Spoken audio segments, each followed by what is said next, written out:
Top Trump administration officials mistakenly texted war plans to a group that included a journalist, the White House said on Monday, in a misstep that has drawn swift condemnation from Democratic lawmakers.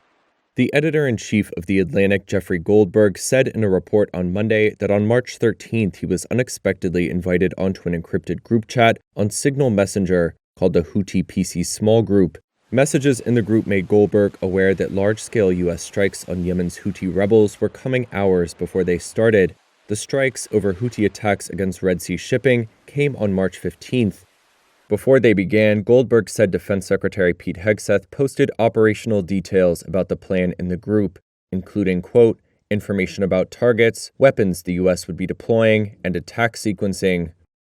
The chat also included accounts that appeared to represent Vice President J.D. Vance, U.S. Secretary of State Marco Rubio, CIA Director John Ratcliffe, and others. At one point, the person identified as Vance appeared to question whether U.S. allies in Europe, more exposed to shipping disruption in the Red Sea, deserved U.S. help. A person identified as Hegseth replied, VP, I fully share your loathing of European freeloading. It's pathetic. Trump's nominee for National Counterterrorism Center Director Joe Kent was apparently also on the signal chain, despite not yet being confirmed by the Senate. White House National Security Council spokesperson Brian Hughes said the chat appeared to be authentic and that the NSC was reviewing how a, quote, inadvertent number had been added.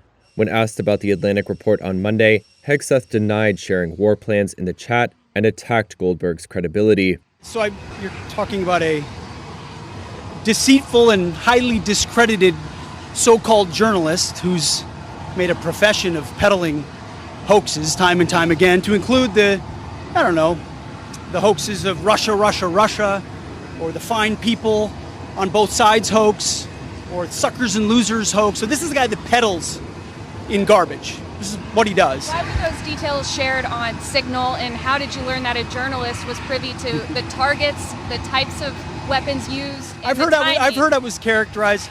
Nobody was texting war plans, and that's all I have to say about that. Right, Thank you. In an interview on CNN late on Monday, Goldberg responded to Hegseth's denial, saying, quote, no, that's a lie. He was texting war plans. Mr. President, this is one of the most stunning breaches of military intelligence I have read about in a very, very long time. Senate Democratic leader Chuck Schumer and other Democratic lawmakers have called the use of the Signal Group illegal and demanded an investigation. I don't know anything about it. Trump told reporters at the White House Monday that he was unaware of the group chat incident. The White House has given no sign so far that the breach would lead to any staffing changes.